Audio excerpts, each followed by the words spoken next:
So first up, can you just introduce yourself, please? I'm Dave Wilmot. I'm the head coach of East West Muay Thai here at Fifth Dimensions in Stroud. But you've been using the services of the Nelson Trust as well, haven't you? Yeah, about 6 years ago, I was a service user at the Nelson Trust Rehabilitation Centre.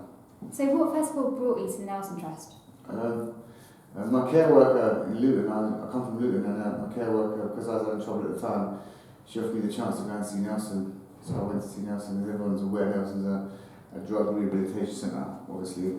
And at that point in time, I had a problem, a major problem, and I couldn't seem to find a solution for it. So when my key worker offered me the chance to go to Nelson in Stroud, I said yeah. So they showed me a brochure. It looked quite good, music, entertainment, gym. I thought it was a bit like Butlins really, but when I went there, it's a whole lot different. It's a therapeutic environment, and I was there for 6 months. So yeah, that's how I first come about there. And how was it coming from Luton to the countryside to,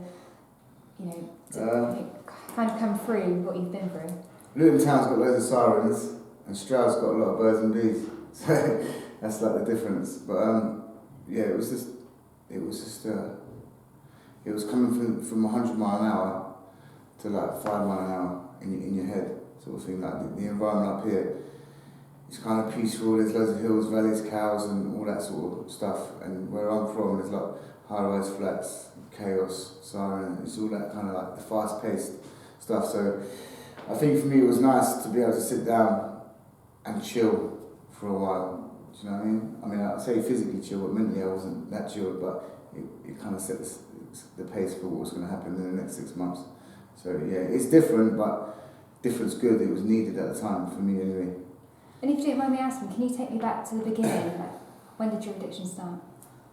I think I've always been an addict in some form or fashion. Like being an addict for me is something that, it's not drugs I choose. If it ain't drugs, it's something else. It's always, my mentality is more sometimes. And for my fight career and training, I've put that mentality into that and used it as a positive thing rather than a negative. But yeah, being at Nelson and doing what I've done there has made me aware of them kind of traits. So I've also got a solution to it. Like if you've got an illness, you know to go and see the doctor. And if you have an illness, I know what to do for mine. So that's how I get on the right. So it's good. And what was life like for you in the thick of it when you were at your worst? When I was at my worst. Yeah, when I was at my worst, it wasn't very nice. Homeless, living on the streets, begging, stealing, robbing, thieving. You name it. If it weren't nailed down, I'll take it. Yeah, it was just like dog eat dog, really. There's always when you hang around them kind of people, there's a food chain. You can't really trust no one, but you always roll with the people that have got something. And if you're the person that got something, you're more likely to get robbed first. If you ain't got nothing, you'll go with someone that has got something, and then you'll go and rob them for something. Do you know what I mean? It's crazy, man. Horrible. It's horrible way to live. And what was the moment that you thought something needs to change? I had that feeling for years, something needs to change, but because addictions are such a powerful thing, your desire to want to use more and more drugs is so overpowering, it's like that you become one-track minded.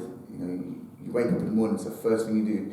Before you go to sleep, it's the first thing you do. When you wake up, it's the first thing. It's all day long. Like being a junkie, I say junkie, it's not a very nice term. Having a problem like that is a full-time job. It's a full-time job having a job like that. So yeah, it was just not very nice, really.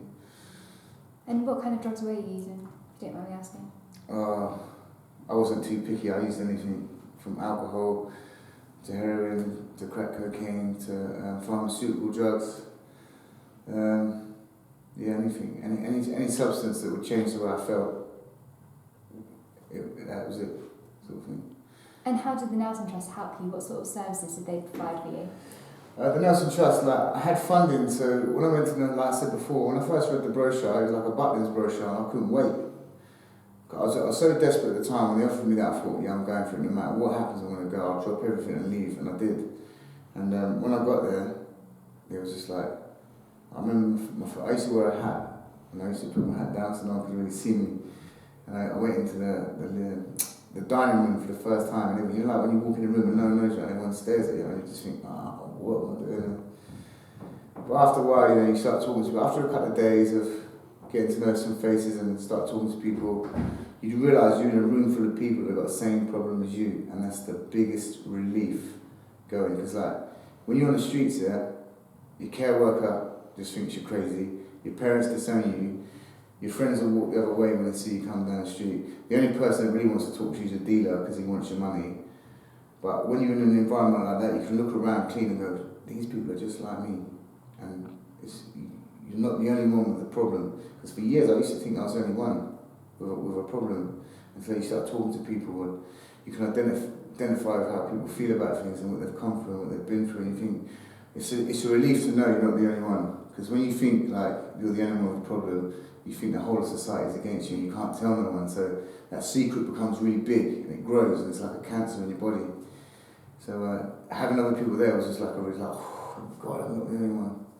And sometimes as well, like some of the staff at Nelson have been through recovery or are in recovery, and when you get to talk to them, they kind of give you a bit of hope. Yeah, well, you know what, I've done that as well, man. Or you try to lie to somebody and say, yeah, I know you're lying because I've done that myself. You go, shit, they can't suss me out. So it's good because you can't blag a blagger. Once you've been a blagger, you can't lie about it. So it was good, man. It kept me on the straight and narrow for a while. Yeah, good. And looking back to how you were and how you are now, how have you changed? How have I changed? The biggest thing that's changed me is my connection to people. Like I used to be the sort of person that chased money and chased items because it was how I used to live. But now I'm at a position where I have a good reputation with people. I have a good connection with people. When I talk to people, it's intentional. It has a meaning. Whereas before it's like, you got 20 quid, I've done it. You're always blagging people, innit? But now it's like, I've got good intentions towards other people and other people have good intentions to me. And at first it seemed a bit weird because I just used to think people just want something. Like, even sometimes if I've had a bad day and someone says something nice to me, I'm like, what do you want? I've got that kind of thing. But it comes from the past, not the future sort of thing. But yeah, I love training, I love inspiring people, and I love to, my biggest thing at the minute is the little ninjas that I do here. The kids, every time I see the kids, as much as they drive me mad, I want to kill them all sometimes. Just seeing them achieve certain things and seeing them look up to me, it's the best thing in the world. Money can't buy that type of feeling. And I used to always try and change how I felt. So coming from that to having them kind of feelings of pride, self-respect, self-worth, it's very empowering. And because it's so empowering for someone like me, you can then go along and try and empower other people. And sometimes like training as well, I always say to my students, like, train your mind and your body, you follow it. So it's not just about them hitting pads and getting them good abs, it's about being able to talk to them and inspire them sometimes. Do you know what I mean? Like when kids say, oh, this, and I can just say, yeah, don't worry about this, I know about it, just try it. And they go, okay, wicked. And then all of a sudden they're out of the problem and happy again. So you just can't buy that sort of stuff, man. I'm grateful for that, really, really grateful. And it's what's important. You can have loads of money and be miserable. And I can have loads of friends and have no money, but still be happy. That's the difference. If you believe in people, invest in people, the money will follow you, I believe. Anyway, that's been my experience anyway. Yeah. And here at Fifth Dimension Gym in Ebbsfleet, you certainly put a lot into the community with the boxing and the training that you do. Tell me what you do here now. At the minute here, I do PT work. But I'm not one of the PTs that like weights or anything like that. It's all like combat conditioning, cardio stuff, pad drills, pad work. It's basic cardio and fitness, but from a combat level, not like your triathlons or your what do they call it, bodybuilding competition. I can do all that, but it's not really my forte. Like, but I run classes here, I do boxercise, I do a ball camp, I do Little Ninjas, and I run East West. And I also work for Trojan as well, which is a big MMA gym in Cheltenham, run by Paul Sutherland. And I actually fight for Team Tieu, under Team Tieu, which is in London. I go to London once a week and do boxercise there for them, and I train with the guys there. Because, like I said, it's good to inspire people, but if you're going to inspire people, you need to be inspired. So while I'm here inspiring people, I'll go to London to get mine. So Monday's Dave's Day. But it's good. And like all the training, all the people I've met has given me good evidence. Like I've won 2 belts in the last 2 months. And now the guys here are fighting in September, so what I learn I can pass on so they can get the same kind of achievements as I did. So it's all good in the hood, really, it's good. And why is boxing that one focus for you then? It's mainly Thai boxing actually, but obviously I love boxing. I grew up on Nigel Benn, I grew up on Van Damme, and then I just thought, that would be good. But you know what, when I was in treatment, when I was in treatment, I had to start, everything was going to be fresh. So I wasn't very good on computers, I wasn't very good at writing or maths, I wasn't very good at anything really. So it was like, what do I do? So when we was down the other gym, which is just down the road, the rehabilitation centre I deal with, I started hitting some pads, hitting some bags, and then my mate turned around and said, why don't you do pads for me? So yeah, right, whatever. And then his mate. Then he asked to do a class. Then all of a sudden, 6 months later, I'm running classes and getting paid, thinking, wow, how did that happen? And then I realised it was something I loved doing. And one of my friends in recovery, that's also in recovery, said to me, when you get into recovery, you change everything, you change your perspective. So that different change of perspective means there's no reason why you can't get paid from something you love. Why shouldn't you? Because my mentality has always been, pay the bills, do a rubbish job, depressed, don't want to get out of bed, but you've got bills to pay, you've got a drug habit to feed, so you have to go to work, and it's horrible working for agencies and dead-end jobs and stuff like that. So that's what happened, man. I started taking classes and started building sort of thing. And like I said, I've had good people around me to help with that. I've had a lot of support from the students, and I've had a lot of support from people in recovery. And for like the first 14 months, Nelson supported me after, like the aftercare team supported me. I did actually go to college to start with, but I couldn't get on at college because academically, I'm like 20 years out of date. But everyone's sending emails, man, I'm still sending love letters. So it was a bit weird, all the technology stuff. So when all the kids are doing all their stuff and assignments, I'm struggling. So I just thought, I'm not ready. But because obviously coming out of rehab, I'm still quite angry, my self-esteem's not very good. I was just in a bad place, I wasn't ready for that kind of outside world. So I just concentrated on what I love doing and made a success of that. Like you can spend too much time thinking on the things you can't do and giving yourself a hard time, or you just concentrate on what you can do and make some of it. And that's why I decided to go with it. Luckily, I've had the support from good friends, students in the Nelson as well, so it's been good, man. It's been hard, it's been worth it, but it's been good. And your physical career now, is that a great way to channel that kind of anger, frustration you may have sometimes? Yeah, I mean, in this kind of gym environment, if you walk downstairs, you don't know if you're in a fashion parade or actually a gym. Like, for me, the gym is a temple for me to come and thrash out my frustrations. Because sometimes I come to the gym raging over something, whatever it is, and I'm peed off. And I don't know how to put it in productive terminology for somebody. So what I do is I go down the gym, I'll do a bit of training, have a laugh with some people, make a phone call, and then I can go back with that kind of pressure released. And then I'll be able to deal with what I've got to deal with from a different perspective. And not only that, the results are great, because when you're working hard, you get to look okay as well. So, it has its positives as well. It's not just about coming down here. I don't come to the gym because I want to look a certain way. I come down the gym because it's a place I know I've got friends, and I know I can get a solution, and I know I can feel at ease with myself. So that's mainly what it's for. It's not for the look and all the publicity and all that. It's a place where I can come where I can feel safe and see friends and not worry. Do you know what I mean? And the Nelson Trust has certainly had a lasting impression on you, because one of your recent fights you dedicated to the Trust. Yeah. One of my boss last at Trojan, he asked me to fight some guy, some Polish guy, and he couldn't find a match for him. And he was my weight. And Teresa, one of the fundraisers, come to see me about Nelson. And for me, I do my life thing, and life's great, every day's great, and I actually forgot, at one point I actually forgot what Nelson did for me, until I sat down and started talking about it. And I sat down and thought, do you know what, yeah, I wouldn't be here if it weren't for them. And when I mentioned the fight, and it was a title fight, I mean, there's titles and there's titles. This title is it's a title, a K1 title, it's recognised, but it's only recognised in a certain area. And because it's recognised in a certain area, and Nelson's in this area, I thought, yeah, do you know what?